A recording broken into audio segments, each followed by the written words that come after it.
Right, let's move on to our next game, which took place at Ibrox. Rangers 2, Hearts 1. Hearts take the lead through Lauren Shankly just 5 minutes into the match. They managed to hold out all the way to the 90th minute when a James Tavernier penalty ties it up, and then inevitably Danilo scores in the 93rd minute to take all 3 points for Philippe Clement's side. Tony, you watched this. Let's get your thoughts before we get mine. I thought Rangers were pathetic in the first half. But Hearts, apart from George Grant, who I thought that was the only Hearts player that was playing poorly in the first half. Barely saw him. Yeah, Nieuwenhof and Beningame, the best I've seen Nieuwenhof play, however you pronounce his name. Nieuwenhof, but woof, absolute woof. But that's the best I've seen him play in that first half, because it's one of those, when I've caught him, I've always been a bit like, well, what's people going on about? Because I've heard some Hearts fans say he's been pretty good, but I've caught him on the bad days. But Beningame, he was pathetic against Celtic. Really bad. Beningame, just the difference he makes to that Hearts team, man. Especially that first half when you could get ticking over. Just because I still don't think he's as good off the ball as he used to be, but he's as you say, his composure on the ball. Just because I think sometimes Hearts lack that. Yeah, and obviously, and then the problem is because Hearts are given the ball a lot when they play teams, not having like a bit of quality in the middle part, where a guy who's always an option, always keeps the ball, is able to spray passes, play them short. He can do all that. I feel like that's an absolute must for Hearts to have a player of that style. So I thought he was really good in the first half. Shankland up front, basically on his Todd, because Vargas is going wide. What a shift he put in and the quality in his touch, really, really good.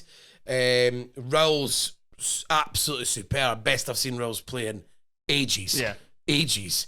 He must have the amount of clearances he made from cross balls coming in.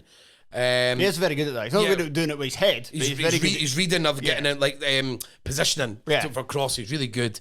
Sibic was good, but he has the brain farts. It's just so frustrating. Like I said it in our chat when I watch. It's like Sibic. It's like it doesn't matter. It's like if you can do well, but if you're constantly going to do that, it sort of just defeats everything. Because it's a stupid tackle. The guys Campbell's running into 2 Hearts players. Yes. Hearts have managed to get back. That wasn't the stupidest penalty challenge made. Yeah. I mean, we'll get to that.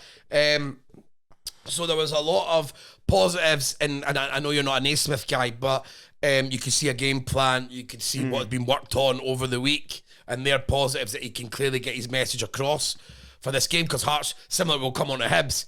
They were so bad against Celtic. So I know Celtic were really good. It was best I've seen Celtic this season, but Hearts were so bad on the ball. And when they had something to go with, but before I go talk about Rangers, I get really.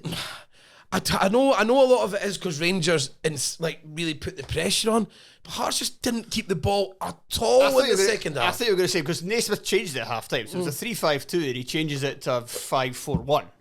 Which makes less bodies in the park so they can keep the ball. Aye, which is basically, it was just set up to try and defend the entire second half and not really have much of a... Like, Lauren Shankland's quite good at sometimes winning those battles and holding it up for the other players, but there was just not enough support, and because of his lack of pace, it means that you're going to have nothing on the counter-attack.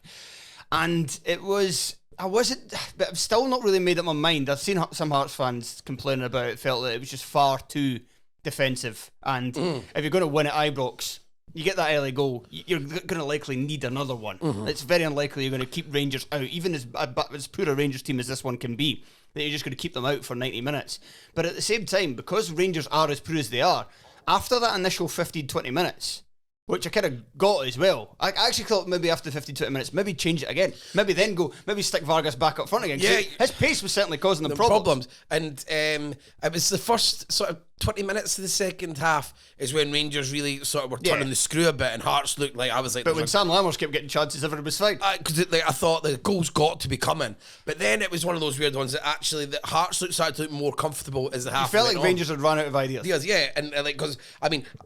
Am I going to see Lundstrom with the ball at the edge of the box again? Is that what I'm going to do? Because I feel like there was a period I was so hungover and I was seeing the exact same thing every single time, and he was too scared to shoot. I think he shot once and he put it wide.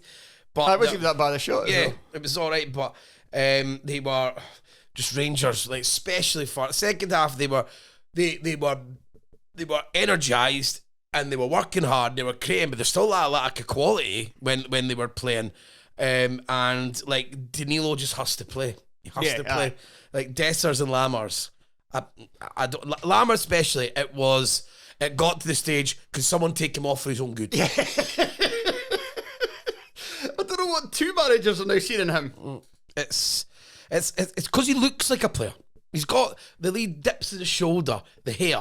It's like there's you think there's a footballer there, and something look, but he just the minute it comes to the actual, like somebody takes a decent touch, but then when he makes back, there was a period where he's giving the ball away every single time he's got it, and he's playing in sort of like, it's such a key role in that Rangers team, the guy playing in that sort of number 10ish slot that he takes up, and he can't shoot, and he got 35 shots on goal he's taken this season, he's got 1 goal for Rangers. Yeah. Like the quality chances will be good. He's missed loads of chances as well. And it's just no good. And then Yilmaz, big game for him. Didn't see it again. No. And that's a big game for him when Barisic is out. It's just so, and it's like it's all like the thing I like about Rangers fans, that they moan about the old guard. But when it comes to it, it's like the old guards that always need to be turned. I thought Tavernier was shite. But he sticks away the penalty, and then it's an excellent cross. I mean, you could maybe say Kent should do a bit better. He doesn't really read it that well, but it's great peel off for Danilo. It's a brilliant cross, and that's the bit of quality that wins them the game. So the problem is that it's not the old guard's fault that they've not been replaced. It's not their fault they've not been replaced. It's also not their fault they've been surrounded by a lot of shite. It's just. I don't. When I was watching him, I was like, obviously, I'm watching from a Hibs perspective. Like, how the fuck are we managing to beat 4-0 off this gang? There's just no reason for it. But like Rangers, I mean, we could do the 2 penalties are penalties. Yes, they're penalties. I mean, Naismith tries to create. I get he's angry. I do this a lot. I was quite angry afterwards, and the thing that I always said was that, is that given down? Does VAR intervene down the other end? I think that's a question worth asking. I totally agree with that side. That was the bit that would frustrate me. But it's definitely a penalty. It's a penalty, and it's like he takes a huge chunk, and he's got the shirt before the block. But if that's because Naismith tries to go down that angle, and that angle doesn't work because it's not true. You don't watch it. It's not true. Like I said, the steam was coming out of my telly at that point, and it was from Robert Borthwick's ears.